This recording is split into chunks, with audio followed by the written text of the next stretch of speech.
वर्णिवेशरमणीय दर्शनं मन्दहासरुचिराननाम्बुजं पूजितं सुरनरोत्तमैर्मुदा धर्मनन्दनमहं विचिन्तये। असतो मा षट्गमय तमसो मा ज्योतिर्गमय मृत्युर्मा अमृतं गमयः। ओम शान्तिः शान्तिः शान्तिः।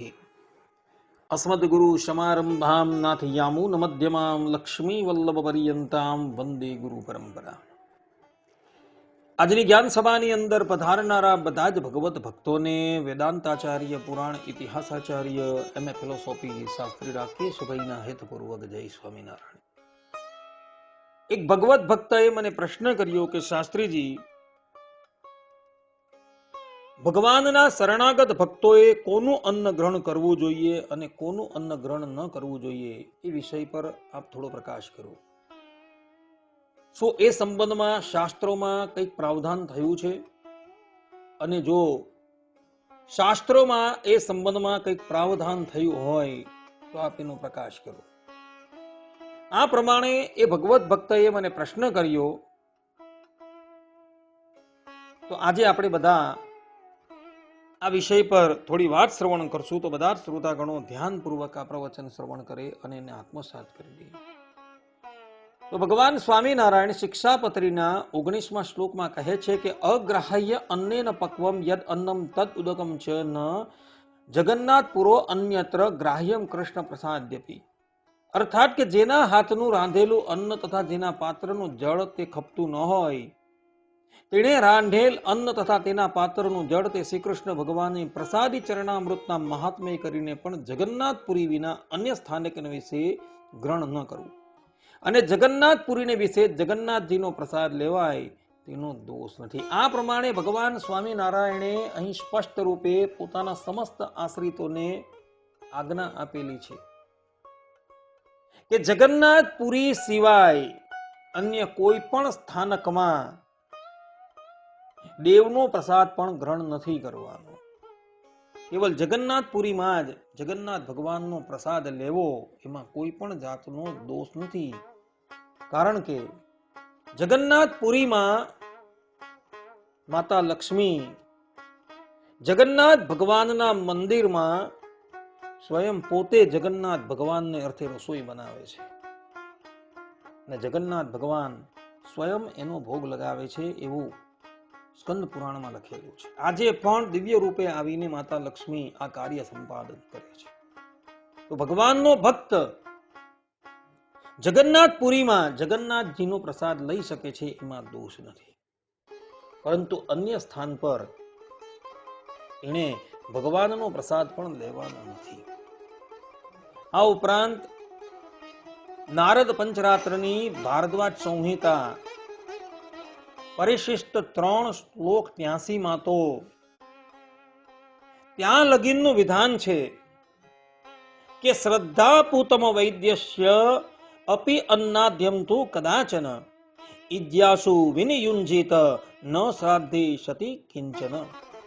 अर्थात कि अवैष्णवभूत श्री हरि की प्रपत्ति न पाने वाले किसी प्राकृत जन का श्रद्धावश अर्पित अन्न, चाहे वो अन्न पक्व हो या अपक्व, या किसी श्राद्ध कर्म के या सामान्य रूप में यज्ञादि के प्रसंग में अनापत या आपत स्थिति में भी उपयोग में न लेवे.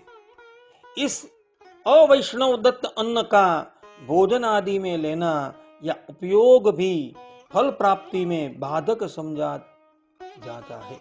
અહીં સ્પષ્ટ રૂપે ભારદ્વાજ સંહિતામાં મહર્ષિ ભારદ્વાજ કહે છે કે જે ભગવાનના શરણાગત નથી, તો એવા અશરણાગત કોઈ પણ વ્યક્તિનું અન્ન ભગવાનના શરણાગત ભક્તએ ગ્રહણ નથી કરવાનું. ભલે પછી એ આપતકાળની સ્થિતિમાં કેમ ન આવી ગયો હોય, પરંતુ જે ભગવાનના શરણાગત નથી તેનું અન્ન ક્યારેય પણ ગ્રહણ કરવાનું નથી. એવા વ્યક્તિઓ મોટા મોટા યજ્ઞ કરાવતા હોય અને એ સ્થાન પર ભગવાનના ભક્તને આમંત્રણ આપવામાં આવેલું હોય ને ભલે એને પવિત્રતાથી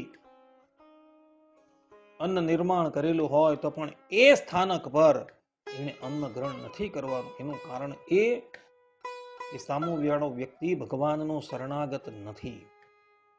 જે ભગવાનના શરણાગત છે, જેણે વૈષ્ણવી દીક્ષા ધારણ કરેલી છે, એવા જ વ્યક્તિના ઘરનું અન્ન જળ લેવાનું છે, અને એમાં પણ વર્ણાશ્રમની મર્યાદા રાખવાની છે. વર્ણાશ્રમની મર્યાદામાં રહીને જ વૈષ્ણવોએ વૈષ્ણવના ઘરનું અન્ન ગ્રહણ કરવાનું છે, પરંતુ વર્ણાશ્રમની મર્યાદાનો ભંગ કરીને એ અન્ન ગ્રહણ નથી કરવા. ભગવાનનો ભક્ત હોય, ભગવાનનો શરણાગત હોય, પરંતુ વર્ણાશ્રમની મર્યાદા લોપાતી હોય તો એના ઘરનું અન્ન પણ ગ્રહણ નથી કરવાનું, એવું મહાત્માઓ કહે છે, અને શાસ્ત્રોમાં એ જ વાત લખાયેલી છે. માટે ભગવાનના ભક્તએ અન્ન ગ્રહણ કરવામાં વિવેક રાખવાનો છે. જે ભગવાનનો શરણાગત નથી અને પ્રાકૃત જન છે, અને ભલે એ શ્રદ્ધાથી તમને કંઈક આપતો હોય તો પણ એ અન્ન આપણે ગ્રહણ નથી કરવાનું.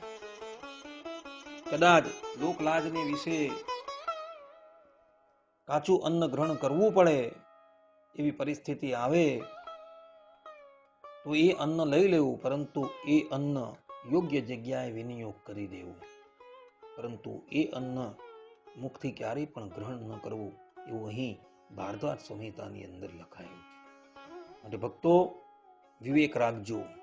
જે અવૈષ્ણવ છે એ અવૈષ્ણવનું પક્વ અન્ન કે અપક્વ અન્ન આપતકાળમાં કે અનઆપતકાળમાં પણ ગ્રહણ ન કરતા, આ સિદ્ધાંત વાત છે.